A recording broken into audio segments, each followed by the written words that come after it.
بسم اللہ الرحمن الرحیم۔ صحیح بخاری حدیث نمبر 81۔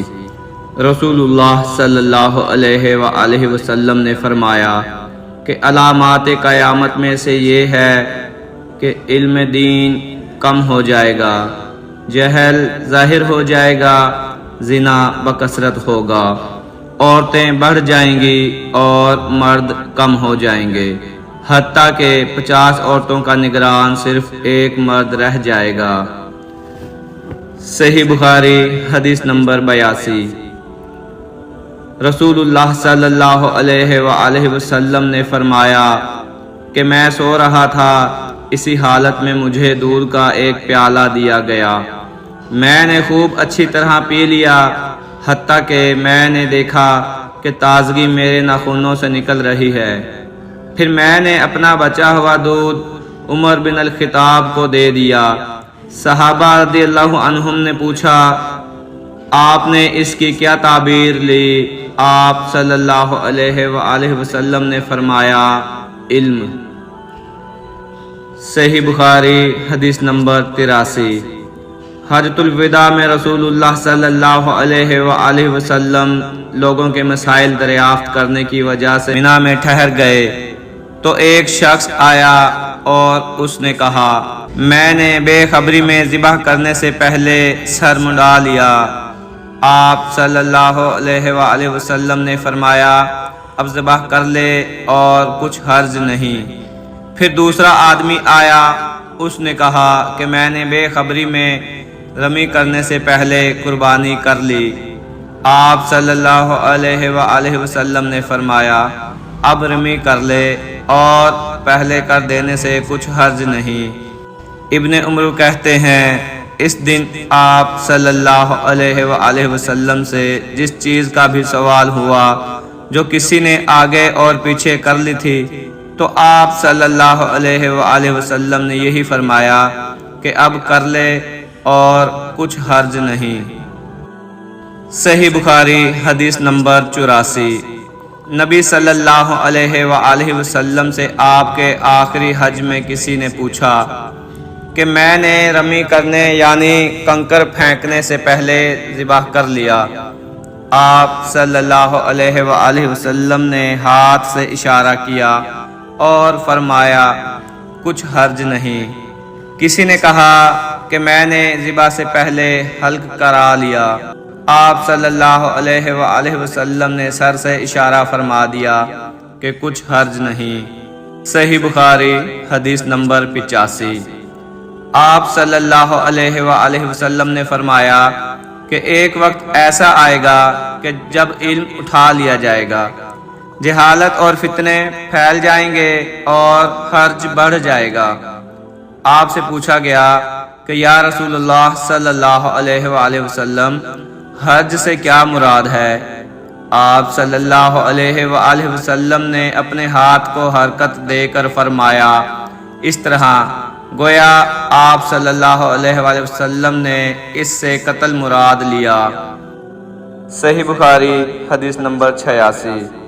حضرت اسماء سے روایت ہے کہ میں حضرت عائشہ رضی اللہ تعالی عنہا کے پاس آئی، وہ نماز پڑھ رہی تھیں۔ میں نے کہا کہ لوگوں کا کیا حال ہے؟ تو انہوں نے آسمان کی طرف اشارہ کیا، یعنی سورج کو گرہن لگا ہے۔ اتنے میں لوگ نماز کے لیے کھڑے ہو گئے۔ حضرت عائشہ رضی اللہ تعالی عنہا نے کہا، اللہ پاک ہے۔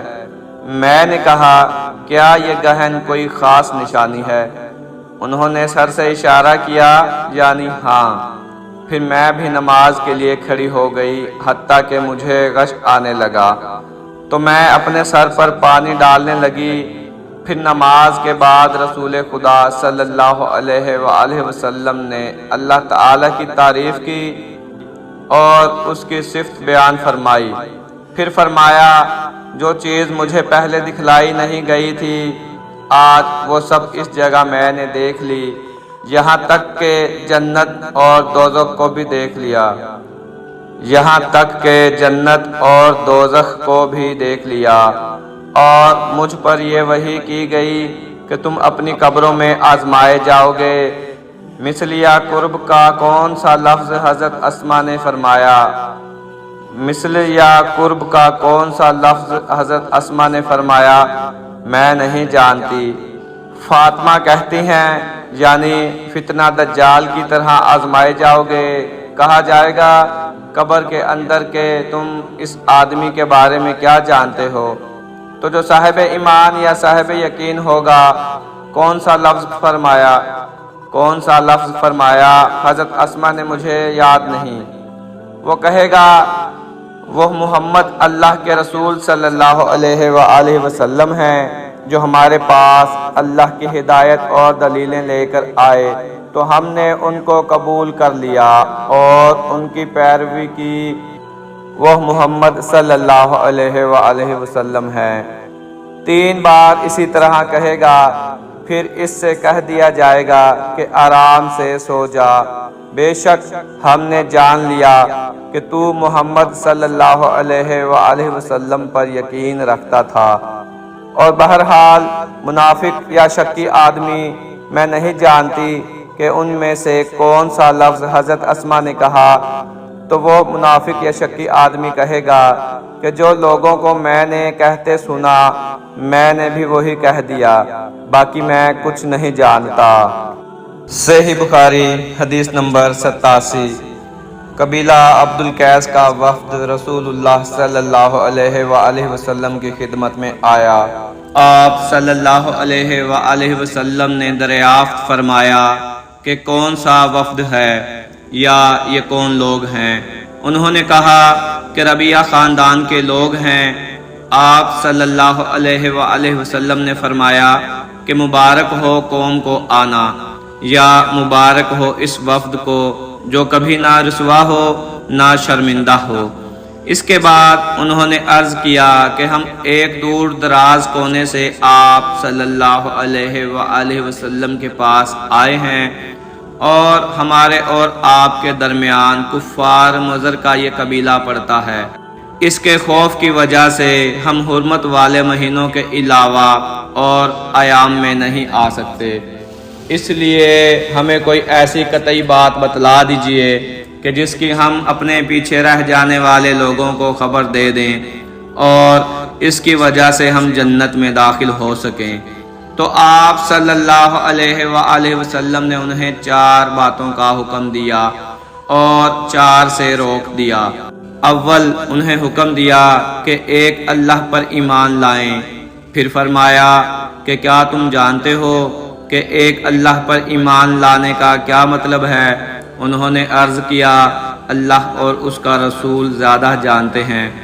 آپ صلی اللہ علیہ وآلہ وسلم نے فرمایا ایک اللہ پر ایمان لانے کا مطلب یہ ہے کہ اس بات کا اقرار کرنا کہ اللہ کے سوا کوئی معبود نہیں، اور یہ کہ محمد صلی اللہ علیہ وآلہ وسلم اللہ کے سچے رسول ہیں، اور نماز قائم کرنا، زکوٰۃ ادا کرنا، اور ماہ رمضان کے روزے رکھنا، اور یہ کہ تم مال غنیمت سے 5واں حصہ ادا کرو، اور 4 چیزوں سے منع فرمایا، دبا، ہنتم اور مزفت کے استعمال سے۔ اور چوتھی چیز کے بارے میں شعبہ کہتے ہیں کہ ابو حمزہ بسا اوقات نکیر کہتے تھے اور بسا اوقات مکیر۔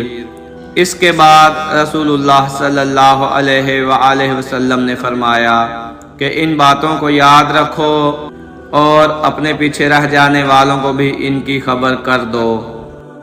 صحیح بخاری حدیث نمبر 88۔ حضرت عقبہ بن الحارث رضی اللہ تعالیٰ عنہ نے ابو احاب بن عزیز کی بیٹی سے شادی کی۔ پھر ان کے پاس ایک عورت نے آ کر کہا بے شک میں نے عقبہ کو اور اس کی بیوی کو دودھ پلایا ہے۔ حضرت عقبہ نے کہا مجھے نہیں معلوم کہ تم نے مجھے دودھ پلایا ہے اور نہ تم نے پہلے مجھے اس کی خبر دی تھی۔ پھر وہ سوار ہو کر مدینہ میں رسول اللہ صلی اللہ علیہ وآلہ وسلم کے پاس گئے اور آپ سے اس کے متعلق سوال کیا، تو رسول اللہ صلی اللہ علیہ وآلہ وسلم نے فرمایا تم کیسے اس کو اپنے نکاح میں برقرار رکھو گے حالانکہ اس کے متعلق کہا گیا ہے۔ پھر حضرت عقبہ رضی اللہ تعالی عنہ اپنی بیوی سے الگ ہو گئے اور اس نے پھر کسی اور شخص سے نکاح کر لیا۔ صحیح بخاری حدیث نمبر 89۔ حضرت عمر رضی اللہ تعالی عنہ سے روایت ہے کہ میں اور میرا ایک انصاری پڑوسی دونوں اطراف مدینہ کے ایک گاؤں بنی امیہ بن زید میں رہتے تھے، جو مدینہ کے پورب کی طرف بلند گاؤں میں سے ہے۔ ہم دونوں باری باری آپ صلی اللہ علیہ وآلہ وسلم کی خدمت شریف میں حاضر ہوا کرتے تھے۔ ایک دن وہ آتا، ایک دن میں آتا۔ جس دن میں آتا اس دن کی وحی کی اور رسول اللہ صلی اللہ علیہ وآلہ وسلم کی فرمودہ اور دیگر باتوں کی اس کو خبر دے دیتا تھا، اور جب وہ آتا تو وہ بھی اسی طرح کرتا۔ تو ایک دن وہ میرا انصاری ساتھی اپنی باری کے روز حاضر خدمت ہوا۔ جب واپس آیا تو اس نے میرا دروازہ بہت زور سے کھٹکھٹایا اور میرے بارے میں پوچھا کہ کیا عمر یہاں ہیں؟ میں گھبرا کر اس کے پاس آیا۔ وہ کہنے لگا کہ ایک بڑا معاملہ پیش آ گیا ہے، یعنی رسول اللہ صلی اللہ علیہ وآلہ وسلم نے اپنی بیویوں کو طلاق دے دی ہے۔ پھر میں اپنی بیٹی حفصہ کے پاس گیا، وہ رو رہی تھی۔ میں نے پوچھا کیا تمہیں رسول اللہ صلی اللہ علیہ وآلہ وسلم نے طلاق دے دی ہے؟ وہ کہنے لگی میں نہیں جانتی۔ پھر میں نبی صلی اللہ علیہ وآلہ وسلم کی خدمت میں حاضر ہوا۔ میں نے کھڑے کھڑے کہا کہ کیا آپ صلی اللہ علیہ وآلہ وسلم نے اپنی بیویوں کو طلاق دے دی ہے؟ آپ صلی اللہ علیہ وآلہ وسلم نے فرمایا نہیں، یہ افواہ غلط ہے۔ تب میں نے تعجب سے کہا اللہ اکبر، اللہ بہت بڑا ہے۔ صحیح بخاری حدیث نمبر 90۔ حضرت ابو مسعود انصاری رضی اللہ تعالی عنہ بیان کرتے ہیں کہ ایک شخص نے کہا یا رسول اللہ صلی اللہ علیہ وآلہ وسلم، میں فلاں شخص کی لمبی نماز پڑھانے کی وجہ سے جماعت سے نماز کو نہیں پا سکتا، پس میں نے نبی صلی اللہ علیہ وآلہ وسلم کو نصیحت کرنے میں اس دن سے زیادہ کبھی غضبناک ہوتے ہوئے نہیں دیکھا۔ آپ صلی اللہ علیہ وآلہ وسلم نے فرمایا اے لوگو، تم نمازیوں کو متنفر کرتے ہو، پس جو شخص لوگوں کو نماز پڑھائے وہ تخفیف کے ساتھ پڑھائے، کیونکہ نمازیوں میں بیمار، کمزور اور کسی ضروری کام پر جانے والے بھی ہوتے ہیں۔